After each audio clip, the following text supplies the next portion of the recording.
మన ముదిరాజు కుల దైవానికి 10,000 నమస్కారములు. వేదికను అలంకరించినటువంటి స్వామి సాయిల్ స్వామి గారు, వాళ్ళకు పేరు పెట్టి అనుడు భావ్యం కాదు. మరి మాజీ సర్పంచ్ రవీంద్ర అన్న గారు సార్ గారు, మరి రామజపల్లి మాజీ సర్పంచ్ శంకరన్న గారు, మరి బద్దారం వెంకన్న మాజీ సర్పంచ్, మరి సత్యన్న గారు, వీళ్ళందరికీ వేదికను అలంకరించిన వాళ్ళ పెద్దలకు అందరికీ పేరు పేరున నా హృదయపూర్వక నమస్కారం తెలియజేస్తూ, ముదిరాజు కులము అనగా చాలా కులాలల్లో మన కులము చాలా పెద్దది. అయితే దీన్ని మనము పాయలుగా విడదీసుకుంటూ నీది తనింత ఎదుగుతున్నాడు అని అంటే మనసాటివాడు మన కులంలో ఎదుగుతున్నాడు అని అంటే ఈర్ష్యలు ఎక్కువ మనకు. కాబట్టి ఆ ఈర్ష్యలు కాకుండా ఈ పెద్ద మనుషులు ఏకతాటిగా తీసుకురావాలి.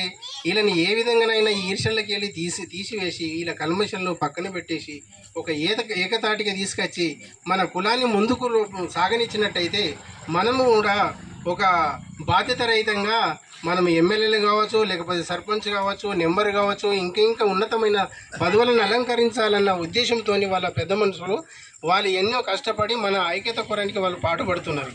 కనుక మనము ఈ పాయలుగా విడిపోకుండా మనము ఒక తాటిపై వచ్చి మనము మన కులదైవము మనము ఒక తాటిపై ఉంటే మనం ఈ అన్నదమ్ములు నలుగురు ఏర్పడకపోతే మా మూడే పైరాలు ఉంటాయి.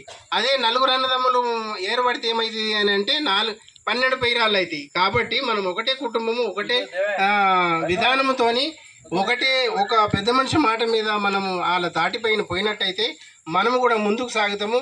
అగ్ర కుల వర్ణాలు కూడా 3-4 ఇండ్ల వాళ్ళు పెత్తనం చెలాయించుడు అది మనకు వెన్నతో పెట్టినటువంటి విద్యగానే వస్తుంది. కాబట్టి మన కులము కూడా పెద్దగా ఉన్నది. కాబట్టి మనల్ని మనమే ఒక పెద్ద మనిషిని ఎన్నుకుంటే మనకు కూడా ఇలువ ఉంటుంది అన్న భావం మనకు లోపల రావాలని మన మండలి తరపు నుంచి పెద్ద మనుషులు గ్రామాన మోటివేట్ చేసుకుంటూ ఈ విధంగా మనము ప్రజలను ఆకర్షితులను చేయాలని, వాళ్ళ కులాన్ని ఆకర్షితులను చేయాలని వాళ్ళ ఆంక్షతోని పెద్ద ఎత్తున పోరాటం చేస్తారు. ఈ అవకాశం ఇచ్చిన పెద్ద మనుషులకు నా యొక్క హృదయపూర్వక ముగించుకుంటున్నాను. ఈ రకంగా ఉందామని చెప్పే ఉద్దేశంతో అయితే ఇలా వచ్చిన విషయం ఏంటంటే, ఒక 11 మంది సభ్యులను మన కుటుంబం నుంచి తయారు చేసుకుంటే ఆ 11 మంది సభ్యులలో ఒక వ్యక్తిని గ్రామం నుంచి ఒక వ్యక్తిని మండలకు పెద్ద మనిషిగా పంపడానికి మండల కమిటీలోకి మీరు పాల్గొనడానికి ఒక్కొక్కరికి తయారు చేయాలని చెప్పి ఇవి చెప్పుకుంటూ వస్తున్నాం. అన్ని కమిటీలు వేసుకుంటూ వస్తున్నాం అన్ని గ్రామాల్లో. ఎందుకంటే అన్ని గ్రామాల కమిటీలు అయిన తర్వాత వీళ్ళందరి నిర్ణయం మేరకు ఎట్లా ముందుకు వెళ్దామండి, ఏం చేద్దాము, ఏం చేస్తే మంచిగా ఉంటుంది, ఏది చేస్తే చెడ్డదా మంచిదా, అందరి అభిప్రాయం తీసుకొని అందరి సమక్షంలో మనం అందరం ఏకతాటిపై నిల్చుండి అందరం ఏదైనా ఉన్నదన్నప్పుడు అందరం అటెండ్ అయ్యేటట్టు అవుతామని ఉద్దేశంతో ఈ విధానం తీసుకొస్తున్నాం. అంటే మనకందరికీ తెలియాలి. వచ్చిన విషయం ఏంటనేది నలుగురు తెలుస్తుంది. కాబట్టి ఇక్కడ ఉన్న 11 మంది సభ్యులలో ఈ 10 మంది సభ్యులు అయితే మళ్ళీ అందరికీ ఇక్కడ విలేజ్లో కూడా ఒక్కొక్కరికి 10 మంది 20 మంది ఇట్లా వాళ్ళ సమాచారం తెలియంది చెప్పుకుంటాం. మనం ఎట్లయితే మంచిగా ముందుకు పోతామనే ఉద్దేశం. దానికోసమే ఇది 2వ విడతగా, ఇది 14వ గ్రామము, మళ్ళా 2వ విడత 14వ గ్రామం అవుతుంది. నీకు నాకు విరోధం ఉంటుంది, పొద్దున మళ్ళీ కలుస్తాం, తర్వాత మాట్లాడతాం, దాని విషయం ఏ రకంగానే కలుస్తుంది. కానీ జాతి అయితే ఊళ్ళకైతే విరోధం కాదు కదా. జాతిలో అయితే అందరం సమానులమే కదా. ఆ జాతి పరంగానే మనం ఆలోచించాలి. ఏదైనా ఏ పని చేసినా జాతిపరంగా ముందుకెళ్ళాలి. జాతిలో ఉన్న వ్యక్తులను ప్రోత్సహించడం వల్ల ఆ వ్యక్తి రేపు పొద్దున 90% మన గురించి ఆలోచిస్తాడు, కానీ 10% కూడా బయట వాళ్ళ గురించి ఆలోచించాలి. ఎందుకంటే మనం పుట్టినము, మన కుటుంబం కాకుండా మనతో పాటు వేరే కుటుంబాలు కూడా మనకు తోడు కావాలి. ఇక్కడ ఒక జాగల అవసరాలు ఉంటాయి. కాబట్టి అందరినీ కలుపుకొని ముందుకెళ్ళాలి. కానీ మన కుటుంబాలలో ఏంటంటే కష్టపడడానికే మనము పూర్తిగా ప్రోద్బలం చూపిస్తున్నాము. కానీ కష్టము విలువ అనేది ఎంత, దీని వాల్యుయేషన్ అనేది తెలుసుకుంటలేము. ఈ కష్టానికి విలువ ఎంత కట్టుకోవాలి అనేది మనం తెలుసుకుంటలేము. కష్టపడుతున్నాము ఎట్టికి మళ్ళీ ఇంకా అదే కష్టంలో నిమగ్నం అయిపోయి ఆ రకంగానే పెద్ద మనుషులుగా ఏజ్ అయిపోయి ముసలోళ్ళుగా కొనసాగి లాస్ట్కు మన స్థానము వెనుకగా వెళ్తున్నది కానీ ముందుకు వెళ్ళడం లేదు. అంటే ఈ విలువలు తెలుసుకోవాలనుకుంటే జ్ఞానం అంటే మన పిల్లలు చదువుకున్న వాళ్ళు కనీసము చదువుకోని వాళ్ళకి వివరించగలగాలి. చదువుకోని వాళ్ళకి దీని విలువ గిట్లుంటుంది, దీని విలువ గింతుంటుంది. ఎవరో వచ్చి ఏదో చెప్తే వాళ్ళని నమ్మి మనం ఒక కంపెనీ ప్రింట్ చేస్తే దానికి రూపాయి అడగకుండా ఇచ్చేస్తున్నాము. మన ఖర్చులో భాగం, ఖర్చు పెట్టడానికి మాత్రము ఎంతైనా సరే పడేస్తానే ఒక ఆ భావం ఉన్నది మన దగ్గర. కానీ మనము దాని విలువ కరెక్టా కాదా ఒక్కసారి గ్రహించే స్థానంలో లేము. ఎందుకు లేము అంటే తెలియక. మనం 4 దిక్కుల తిరగడం లేదు, నలుగురితోటి పరిచయాలు లేవు, నలుగురి దగ్గర పోయి వాళ్ళు తెలుసుకునే స్థానంలో మనం లేము. కాబట్టి అది తెలుసుకొని ముందుకెళ్ళినప్పుడే మనము గొప్పగా ముందుకెళ్తామని చెప్పేసి మన కుటుంబాలను కూడా ముందుకు తీసుకెళ్ళగలుగుతామని చెప్పడం జరుగుతుంది. ఐక్యతతో మన పిల్లలను అందరినీ చాలా బడికి తోలిచ్చి మంచిగా చదువులు, ఉన్నతమైన చదువులు చదివించి మంచిగా ఎదగాలంటే అని చెప్పేసి ప్రతి ఒక్కరికి కోరుకుంటున్నాం. ప్రతి ఒక్కరు చదువుకోవాలి. చదువుకుంటేనే మనకు విద్య మంచిగా ఉంటేనే ప్రతి ఒక్కరు ఉన్నత చదువులు చదువుతుంది. మనకి ఎక్కడెక్కడైనా వేరే జాబులైనా ఏదానికైనా కానీ కూడా మనకు చాలా బాగుంటుంది. మొత్తం చదువులు ముఖ్యం. చదువులతో చాలా ఇది. మనం ఇంట్లో కూర్చుండి అక్కడ పిల్లలను అక్కడ ఇక్కడ మనము వేరే పనులకు తోలియకూడదు. మొత్తం మీద అక్కడ వాళ్ళకు మనము శంకరంపేట అయినా సరే ఇక్కడ ఎక్కడైనా సరే ప్రతి ఒక్క దగ్గరికి స్కూళ్ళకు పంపించి మంచిగా ఉన్నత చదువులు చదివించాలని కోరుకుంటున్నాం. మరియు ఇంకా మనకు చాలా బీసీలకు చాలా అన్యాయం జరుగుతుంది. మనకు బీసీడీ నుంచి, బీసీడీ అంటే రెడ్డిల తోక దగ్గర, మనం రెడ్డిల దగ్గర ఉన్నాం. మోదీ రాజులం, మనకేం తక్కువ లేదు, రాజులం మనం. కానీ రెడ్డిల దగ్గర ఉన్నాం. మన తర్వాతనే రెడ్డిలు. మనం వాళ్ళ రెడ్డిల దగ్గర ఆనుకొని కూర్చున్నాం. మనకు ఉద్యోగాలు ఇట్లా రావాలంటే దేనికైనా చాలా కష్టం ఉండదు. రెడ్డిల దగ్గర ఉన్న ఏడికి రమ్మంటే ఆడికి ఖర్చు లేకుండా అంటే తాయి తింటోళ్ళు ఉన్నారు, కానీ ఎందుకు సంతోషంతో ఇస్తారు. ఇంకోటి ఒక పంచాయతీ చేసినామంటే ఒకరికి న్యాయం జరుగుతుంది, ఒకరికి అన్యాయం జరుగుతుంది. దానివల్ల ఏమవుతుందంటే పెద్ద మనుషులకు తప్పు పడతారు. అరే నాకు అన్యాయం చేసిండ్రా, ఆయనకి న్యాయం చేసిండని. అంటే ఆడ పరిస్థితులను బట్టి ఉంటుంది. న్యాయం చేసింది, అన్యాయం చేసింది ఎంతైనా కానీ మన పెద్ద మనుషులో తప్పు పడ్డదు. ఎందుకంటే వాళ్ళు చెప్పే బాధ్యత ఉన్నది కాబట్టి చెప్తారు. అదేవిధంగా మన సమన్వయ కమిటీ ఉన్నదా, సమన్వయ కమిటీలో ఇట్లా పెద్ద మనుషులు ఉన్నారు. వాళ్ళు ఏంటంటే ఒక్క పైసా ఆశించకుండా రాత్రి అనక పగలనక. మొన్న టెంకట్లో మీటింగ్ అవుతుంది, నాకు పైన మొగులవుతుంది, పోవాలని మస్తు ఆశ ఉంది. కానీ మొగులవుతుంది, ఆన వచ్చే అవకాశం ఉన్నది అన్న మహారాజు సార్ దగ్గరనే, మహారాజు దగ్గరనే. అయితే మేము పోవాలని ఫిక్స్ అయినాం, పోవాలని అనుకున్నాము. కానీ అంతలోనే వర్షం వచ్చింది. వర్షంలో కూడా మాకు ఏమిటిది పోతే పోవచ్చు లేకుండా లేదు, మాకు ఓటు అడేటోళ్ళు లేదు. కానీ ఈ సమన్వయ కమిటీ వాళ్ళు అవుతున్నారో వాళ్ళు ఖచ్చితంగా పోవాలి. వాళ్ళు పోయి ఏం చేశారు, మొత్తం మీటింగ్ని అయితే సక్సెస్ చేశారు. కానీ అదృష్టం ఏంటంటే నేను 27 గ్రామాలు మీటింగ్లకు వచ్చినన్న, 27 గ్రామాలు రాలేను, అందులో సగం 12 గ్రామాలకు వచ్చి ఉండొచ్చు. కానీ ఇంతమంది ఎప్పుడు కనిపించలేరు నిజంగా. ఎందుకంటే వీరోజీపల్లె నాకు ఇంతకుముందు అన్న రవీణకు ఫోన్ చేసిన, అన్న మీటింగ్ పెడితేనే వీరోజీపల్లె అంటే లేదు తమ్మి ఇప్పుడైతే కాదు, ఎందుకంటే పొలాల పనులు ఉన్నాయి, ఇప్పుడు వీలు కాదు అన్నాడు. అన్నకు అట్లా ఎందుకంటే పొలాల పనులు ఉన్నాయి, అలసిపోయేస్తారు అని అన్నాడు. కానీ ఈ పులి ఎందుకు వెనక కడిగేస్తుంది అనుకున్నా, కానీ ఆ పులి పెద్ద ప్లానింగ్ చేసింది. ఇంతగానో మంది చేయడానికి కారణం నిజానికి వెనకేసింది. పులి వెనక కడిగేస్తుంది అనుకుంటాం, కానీ మంచిగా గట్టిగా దుంకింది, మంచి సక్సెస్ చేసింది. ఇదే సక్సెస్ మన మండలం మొత్తం ఉన్నదనుకో, దానివల్ల ఏమవుతుందంటే మనము ముదిరాజులము, మనం గ్రామాల నుంచి సర్పంచ్లను ఎన్నుకొని ఎక్కువ మంది.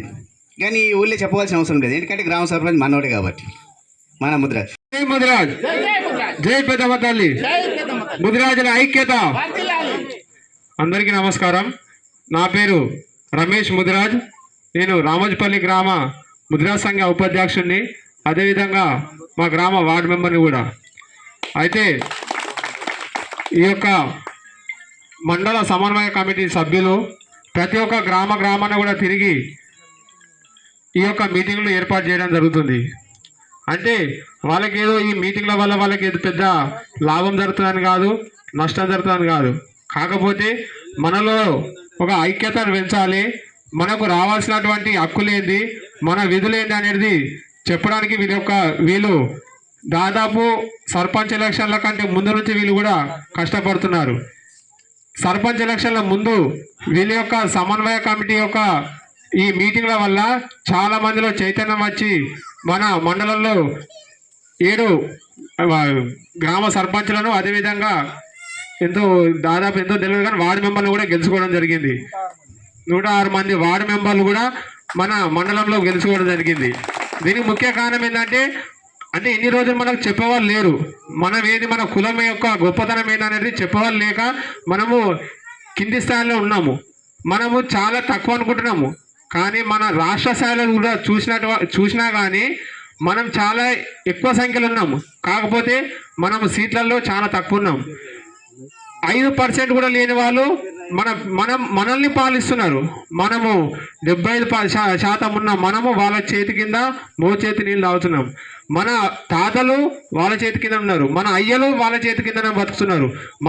మనం కూడా ప్రజెంట్ కూడా వాళ్ళ చేతి కింద బతుకుతున్నాం. అయితే మన కొడుకులు కూడా వాళ్ళ చేతి కిందనే బతికేటట్టు చేస్తే మనం ఉండి కూడా మనం ప్రయోజనం లేదు. కాబట్టి మనం చాలా ఎక్కువ ఉన్నాం.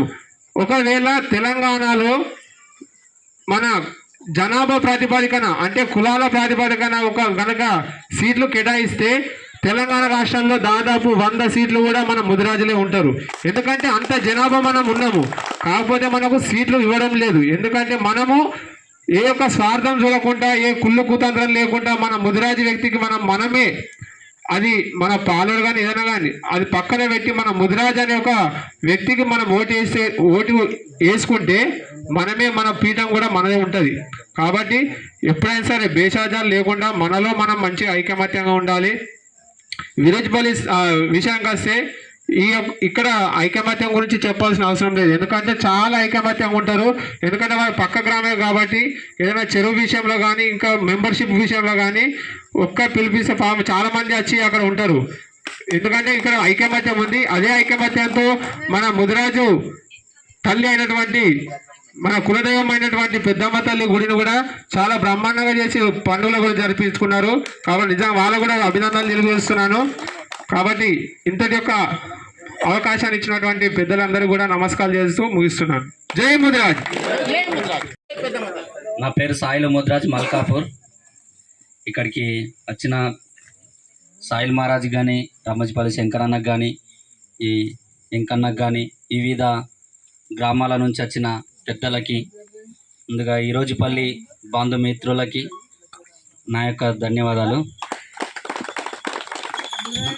ఊరూరున తిరిగి ఇవి సమన్వయ కమిటీలు మనం ఎందుకోసం పెట్టుకుంటున్నామంటే మన జనాభా చాలా ఎక్కువ ఉన్నది, కానీ వెనుకబడి ఉన్నాం. ఆ వెనుకబడి ఉన్నాము ఏదో రకంగా తెలియజేయాలనేదే ఈ సమన్వయ కమిటీ పెట్టుకొని ఊరూరున తిరిగి రోజుకోగా 1000 రూపాయలు, వారంలో 2 సార్లు వచ్చినప్పుడల్లా 1000 రూపాయలు ఖర్చు పెట్టుకొని మహారాజు గారు తిరుగుతున్నారు. అట్లే మన ఇంకన్నా కూడా ఎంతో టైం కేటాయించి తిరుగుతున్నాడు. తన కోసం కాదు, ఇది మన ముద్రాజీ బంధుమిత్రుల కోసం. మన ముద్రాజీ అనేది ఏర్పడాలి. చాలామంది ఉన్నాం కానీ వెనుకబడి ఉన్నాం. వీళ్ళని ఎట్లయినా ముందుకు తేవాలి అనేది వాళ్ళు చాలా ఆరాటపడుతున్నారు. అందుకని మన తరఫున కూడా మనం వాళ్ళకు సహకరించాలని సెలవు తీసుకుంటాం. జై ముదిరాజ్, జై ముదిరాజ్, ముదిరాజుల ఐక్యత, ముదిరాజుల ఐక్యత. 10 కోట్లు కూడా ఇవ్వలేరు కాబట్టి మనకు 1000 కోట్లకి నిధులు కేటాయించినాడు. ఆ నిధులన్నీ కూడా ఓన్లీ మన ముదిరాలకే వస్తాయి. అప్పుడైనా మన వాళ్ళు బాగుపడతారు కాబట్టి మనం కొట్లాడితేనే అది అక్కడ సక్సెస్ అవుతుంది. కాబట్టి మనం ఐక్యత లేకపోతే వాళ్ళు విభజించి పాలిస్తారు. అందులో మనకి ఇప్పటిదాకా స్టేట్ల కార్పొరేషన్ లేకుండే, మనోడు చైర్మన్ లేకుండే, ఇప్పుడు మన కార్పొరేషన్ వచ్చింది, చైర్మన్ ఉన్నాడు, కానీ నిధులు లేకుండా ఉత్తకుండా కాడ కావాలన్నట్టు ఉన్నాడు. కాబట్టి మనం అందరం కూడా కష్టపడినాడు. అది కూడా మరిసెట్టులాగా వృక్షమై ఫలితాలను ఇస్తారు. కాబట్టి ఆ ఫలితాలు మనం అందరం తినాలంటే మనం ఇప్పటి నుంచి కష్టపడి మన ఐక్యత ఏందో మనం చాటి చెప్పినాడే మనకు అక్కడ వాళ్ళు పెద్దోళ్ళు. ఎందుకంటే ఇప్పుడు ఇంకా చెప్పింది చూడండి, మనం ఎవరినో దేయి అని అడగాల్సిన అవసరం లేదు. మనం యూనిట్ ఉండి మనం అందరం ఒక దగ్గర ఉండి ఐక్యంగా ఉన్నాడు. ఎంత పెద్ద ఎమ్మెల్యే అయినా, ఎంపీ అయినా, లాస్ట్కి వస్తే ముఖ్యమంత్రి అయినా కూడా మన దగ్గర రావాల్సిందే. మనం ఎన్ని రోజులు ఐక్యత లేకపోతే అన్ని రోజులు మనను విభజించి కాకుల్లాగా గద్దల్లాగా కొడతారు తప్ప మనకి ఎప్పుడు కూడా మనుషుల్లాగా చూడరు. వాళ్ళు మన చూడాలంటే మనం ఫస్ట్ మనమా, మన జాతిలో పుట్టినామా లేదా అనేది మన జాతి ఐక్యతను మనం నిరూపించినాడే మనకు అన్నీ చేకూరుతాయి.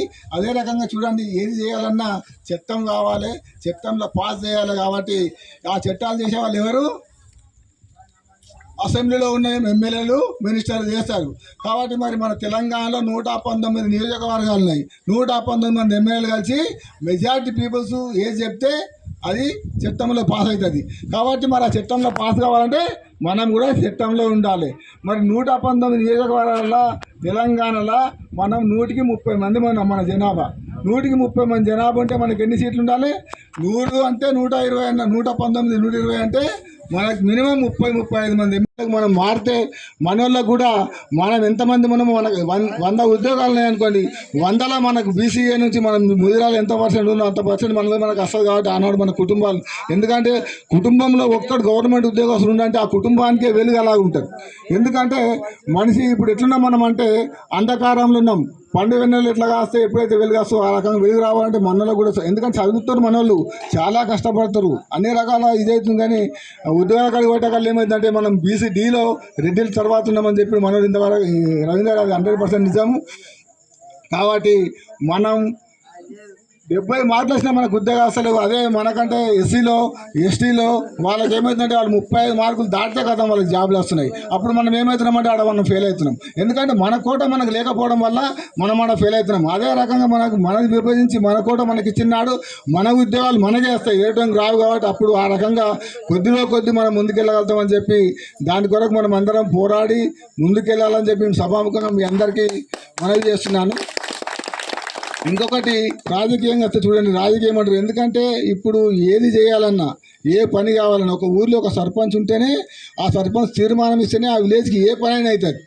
ఇల్లు కట్టాలన్నా లేకపోతే ఇంకేదన్నా కావాలన్నా డిక్లరేషన్ చేయాలన్నా, కాబట్టి ఖచ్చితంగా ఆ సర్పంచ్ తీర్మానం అనేది కావాలి. ఇట్లా ఫోన్లు చేయగానే ప్రతి ఒక్కరు మన కుటుంబ సభ్యులు వచ్చి మనకు ఎంత మంచిగా ఆహ్వానం అందినట్టు వాళ్ళకి వచ్చి ఇట్లా మాట్లాడి అన్నీ శ్రద్ధగా విని అంత ఆనందంగా ఇప్పుడు దీనికి మనకు సభను మంచిగా నిర్వహించారు.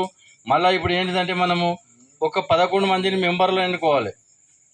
11 మంది మన ముద్దురాజుల నుంచి 11 మంది మెంబర్లు ఎన్నుకొని 11 మందిలో ఒకరిని మండలంకు పంపించాలి. మండల కమిటీలకు ఒకరిని పంపించి 10 మంది మెంబర్లు ఇక్కడ ఉంటారు, ఒక మెంబరు మండలికి వెళ్ళిపోతాడు.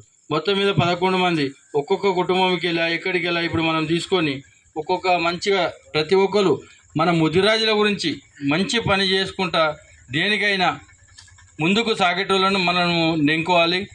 ప్రతి ఒక్కళ్ళను మీరు మొత్తం ఎవరైనా సరే చూడండి, మంచి వాళ్ళని నెంకాలి. ఎందుకంటే ముందుకు పోయి దేనికైనా ప్రతి దానికి ముందుకు పోయి నేను పని చేస్తా, నేను ఇంకా ఏదైనా చేస్తా, చురుకుగా ఉండాలి. కార్యకర్తలాగా చురుకుగా ఉండి మంచి పని చేసేటోళ్ళను ఎన్నుకోవాలి. 11 మందిని ఎన్నుకుందాము. ఇప్పుడు ఈ కాగానే పెద్ద మనుషులు ఇంకో ఉన్నారు, వీళ్ళు మాట్లాడంగానే మనం 11 మందిని ఎన్నుకొని మనము మన సభను దిగ్విజయపరుద్దాం. జై ముదిరాజ్, జై ముదిరాజ్, జై పెద్దమ్మ తల్లి. నా జాతి సమగ్ర అభివృద్ధి మహోద్యమంలో పాల్గొని నిస్వార్థంతో నీతి నిజాయితీతో పట్టుదలతో నిరంతర కృషితో అందరి సహకారంతో నవ సమాజ నిర్మాణం కోసం నా వంతు బాధ్యతను నిర్వహిస్తానని నా కులం సాక్షిగా పెద్దమ్మ తల్లి సాక్షిగా మీ అందరి ముందు ప్రతిజ్ఞ చేస్తున్నాను. ఈ ప్రతిజ్ఞను మేమందరము పూజా తప్పకుండా పాటిస్తామని ఈ సభాముఖంగా ప్రమాణం చేస్తున్నాము. జై ముదిరాజ్, ముదిరాజ్ ఐక్యత, ముదిరాజ్ ఐక్యత, ముదిరాజ్ ఐక్యత. జై ముదిరాజ్, జై పెద్దమ్మ తల్లి. చేసినటువంటి విరోజపల్లి గ్రామ ముదిరాజ్ సభ్యులందరికీ పేరున ధన్యవాదాలు తెలియజేస్తూ, అదేవిధంగా ఈ కార్యక్రమాలన్నీ పనులను వదులుకొని ఈ సమావేశానికి వచ్చినటువంటి మన పెద్దలు సమన్వయకం సభ్యులందరికీ కూడా ప్రత్యేక ధన్యవాదాలు తెలియజేస్తూ, ఈ అవకాశం ఇచ్చే మీ అందరికీ ధన్యవాదాలు తెలియజేస్తూ ఈ సమావేశాన్ని ఇంతటితో ముగిస్తున్నాం. జై ముదిరాజ్.